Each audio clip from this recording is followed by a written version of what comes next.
because they're hiring those workers. And some of those workers end up starting businesses of their own. We believe that when we support research into medical breakthroughs, research into new technology, entire new industries will start here and stay here and hire here.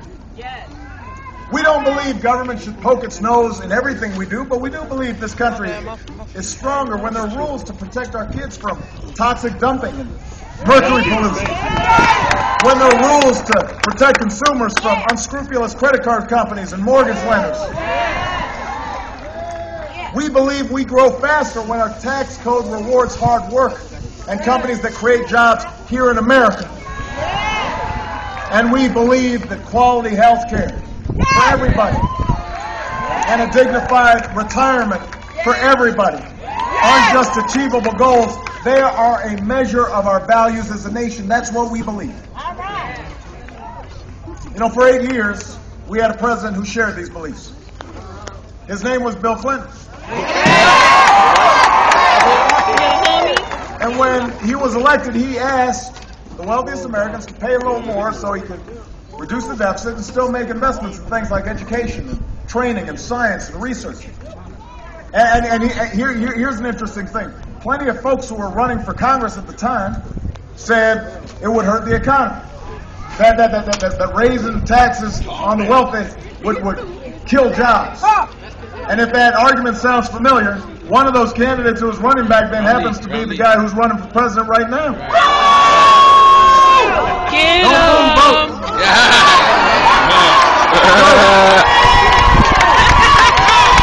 No, he didn't. Turns out their math was just as bad back then as it is today. Because by the end of Bill Clinton's second term, America created 23 million new jobs. Incomes were up, poverty was down, our deficit became the biggest surplus in history. So Nevada, we know our ideas work. We also know the ideas that don't work. Because in the 8 years after Bill Clinton left office, his policies were reversed. The wealthiest Americans got tax cuts they didn't need and we couldn't afford. Companies enjoyed tax breaks for shipping jobs overseas. Insurance companies and oil companies and Wall Street were given free license to do whatever they pleased. Folks at the top got to play by a different set of rules than the rest of us.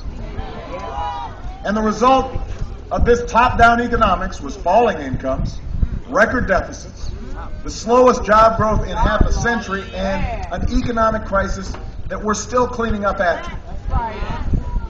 So in the closing weeks of this campaign, Governor Romney's been using all his talents as a salesman to dress up the very same policies that failed our country so badly. The very same policies we've been cleaning up after over these last 4 years. And with a straight face, he's offering them up as change. He's saying he's the candidate of change. Now, let me tell you, Nevada, we know what change looks like. And what the governor's offering sure ain't change. Amen, amen. Giving more power back to the biggest banks isn't change. Leaving millions without health insurance isn't change. That's right. Another $5 trillion tax cut that favors the wealthy isn't change. That's right. Refusing to answer questions about the details of your policies isn't change. That's right. Preach, brother. Turning Medicare into a voucher, that is change, but we don't want that change.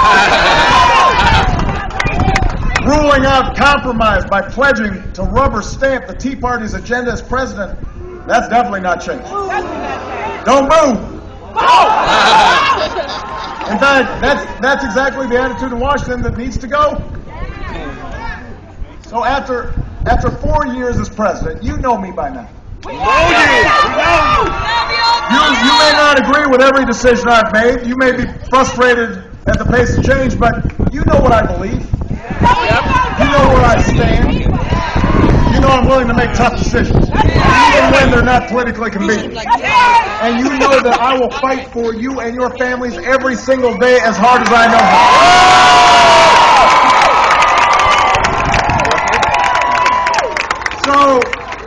So my opponent can talk about change, but I know what real change looks like because I fought for it. I've got the scars to prove it.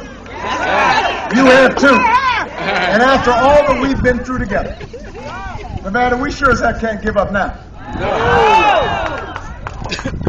Change is a country where Americans of every age have the skills and education that good jobs require. And government can't do this alone. Parents have to parent. Teachers have to teach.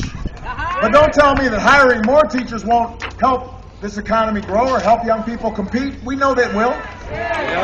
Don't tell me that students who can't afford college should just borrow money from their parents. That wasn't an option for me. I'll bet it wasn't an option for a whole lot of you. We shouldn't be ending college tax credits just to pay for a millionaire's tax cut. We should be making college more affordable for everybody who's willing to work for it. We should recruit 100,000 math and science teachers so that high-tech, high-wage jobs aren't created in China. They're created right here in Nevada. We should work with our community colleges to train another 2 million Americans with the skills that businesses are looking for right now. That's my plan for the future. That's what change is. That's the America we're fighting for in this election. Change comes when we live up to our legacy of innovation.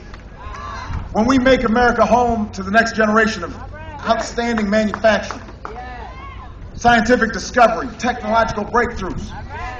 You know, I am proud that I bet on American workers and American ingenuity and the American auto industry. Today, we're not just building cars again, we're building better cars. Cars that by the middle of the next decade will go twice as far on a gallon of gas. Today, there are thousands of workers building long-lasting batteries and wind turbines, installing solar panels all across the country. And those jobs, they weren't there 4 years ago. And sure, not all technologies we bet on will pan out. Some of the businesses we encourage will fail, but I promise you this. There is a future for manufacturing in America. There's a future for clean energy in America. I refuse to see that future to other countries. I don't want a tax code that rewards companies for creating jobs overseas. I want to reward companies that create jobs right here in the United States of America. I don't want a tax code that subsidizes oil company profits when they're already making money hand over fist. I want to support the energy jobs of tomorrow. The new technologies that will cut our oil imports in half. That's my plan for jobs and growth. That's the future that I see for America. Change is finally turning the page on a decade of war to do some nation building right here at home. So long as I'm Commander-in-Chief, we will pursue our enemies with the strongest military the world has ever known. We will not let up. But it's time to use the savings from ending the wars in Iraq and Afghanistan to start paying down our debt and rebuild America. Right now, we could be putting more folks back to work right now, fixing roads and bridges, expanding broadband to rural neighborhoods, making sure our schools are state-of-the-art. Let's put Americans back to work, doing the work that needs to be done, especially our veterans, because no one who fights for this country should have to fight for a job or a roof over their heads when they come home.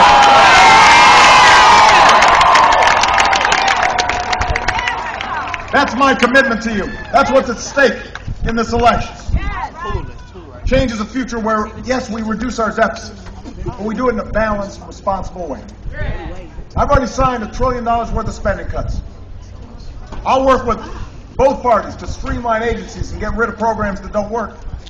But if we're really serious about the deficit, talk about it, man. And we've also got to ask the wealthiest Americans to go back to the tax rates they paid when Bill Clinton was president. That's right.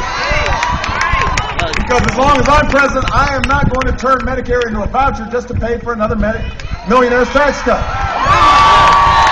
I won't allow this nation to be plunged into another battle over health care reform just so insurance companies can jump back in the driver's seat. And I will never allow politicians in Washington to control the health care choices that women should make for themselves.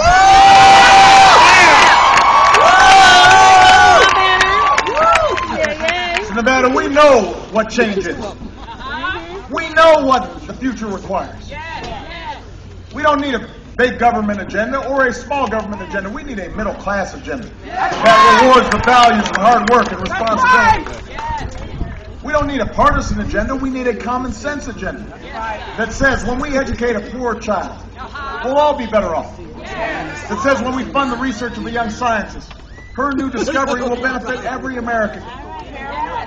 We need a vision that says we don't just look out for ourselves. We look out for one another. We look out for future generations.